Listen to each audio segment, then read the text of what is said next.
Bienvenue à tous, vous êtes à l'écoute de la Voix du Père, votre dévotionnel de méditation quotidienne, rédigé par le prophète Eliezer Amos.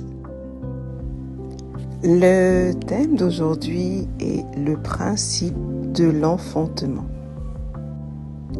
Le prophète nous explique le principe de l'enfantement est davantage un principe spirituel que physique. C'est un principe de foi et il a été évoqué plusieurs fois par l'apôtre Paul dans les passages suivants. Galates 4, verset 19, où il est écrit « Mes enfants, pour qui j'éprouve de nouveau les douleurs de l'enfantement, jusqu'à ce que Christ soit formé en vous. »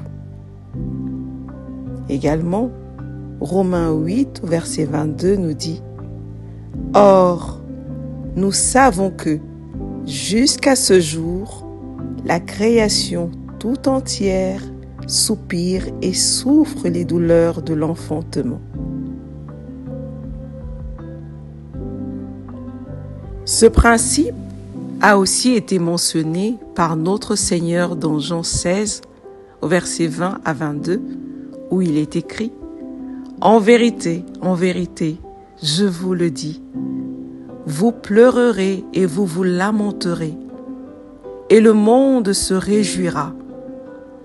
Vous serez dans la tristesse, mais votre tristesse se changera en joie. La femme, lorsqu'elle enfante, éprouve de la tristesse, parce que son heure est venue.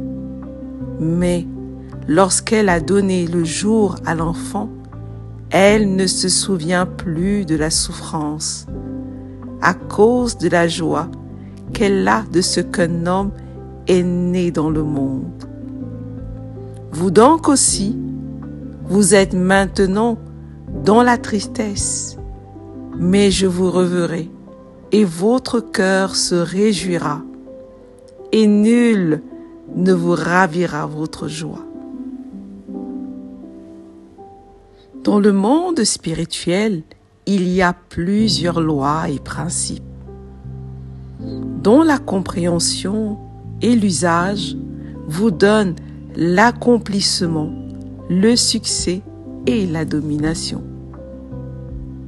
Vous avez besoin d'utiliser le principe de l'enfantement pour que ce rêve, cette vision et cette prophétie parviennent à leur plein accomplissement.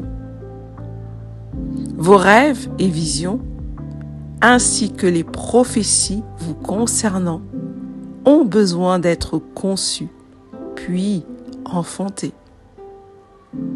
Tous doivent être conçus à l'intérieur, c'est-à-dire dans votre être intérieur.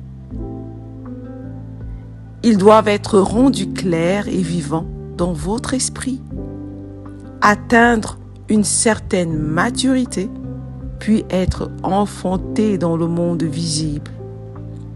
Et tout cela relève de votre responsabilité. Sachez que vous seuls avez la responsabilité d'amener vos rêves à réalisation. Dieu ne le fera pas pour vous, car bien qu'il y ait un rôle à y jouer, il l'a déjà fait en vous donnant son esprit, sa parole et sa grâce. Le reste dépend entièrement de vous. Votre rêve est une semence de Dieu dans votre esprit. Mais il ne doit pas rester à l'état de semence. Vous devez le faire croître, le faire passer de l'état embryonnaire à l'état de fœtus, puis de l'état de fœtus à celui de bébé. Et à terme, vous le propulsez dans le monde visible par les douleurs de l'enfantement. Pour certains, leurs rêves, depuis des années, demeurent dans un état embryonnaire, d'autres de fœtus. Vous devez donner 2 éléments à votre semence pour sa parfaite croissance. Premièrement, le bon environnement.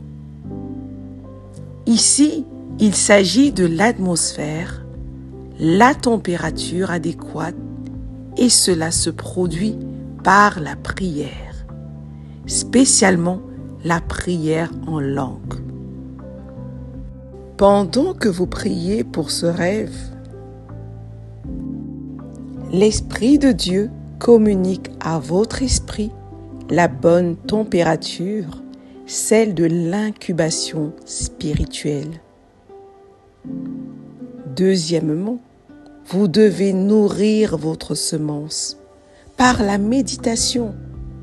Vous devez méditer sur cette vision, ce rêve, le visualiser, utiliser la parole de Dieu et faire des déclarations de foi régulièrement.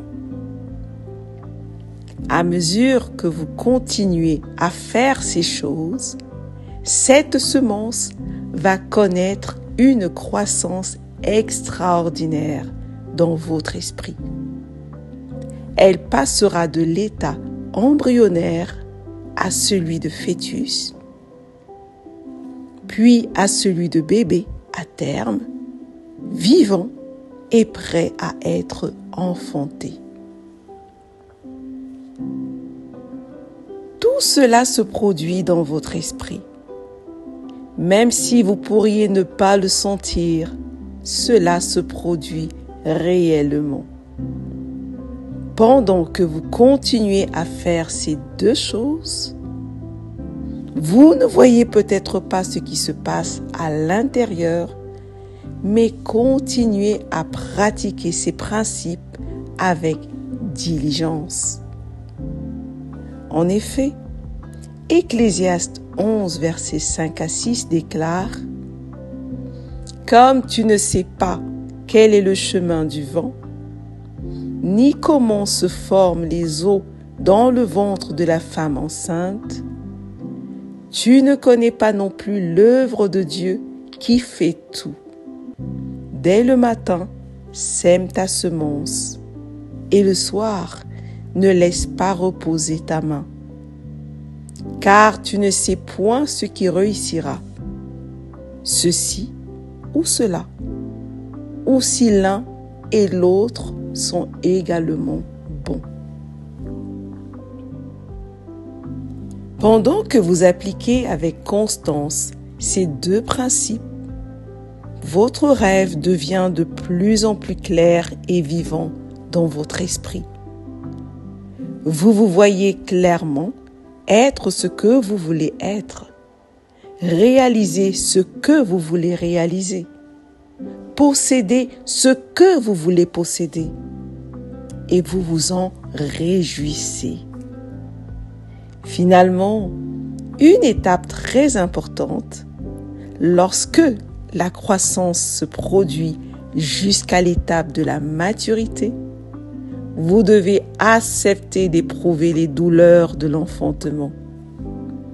Elles sont comme le prix à payer pour la sortie de votre rêve dans le monde visible.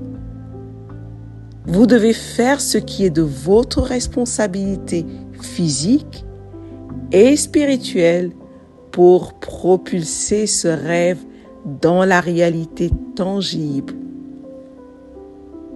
Alors, votre rêve se manifeste clairement et parfaitement. Ceci s'appelle l'accomplissement. Gloire à Dieu! Confessons ensemble. Je pratique et maîtrise le principe de l'enfantement. J'enfante mes rêves dans la réalité. Je suis une vie accomplie. Je suis heureuse et accomplie par la puissance du Saint-Esprit. Prions. Père céleste, merci pour ta grâce, ta puissance et ton amour. Merci pour ce principe spirituel que tu m'as révélé afin que je puisse vivre une vie accomplie. Je te suis infiniment reconnaissante. Au nom du Seigneur Jésus-Christ. Amen. Merci d'avoir médité avec la Voix du Père.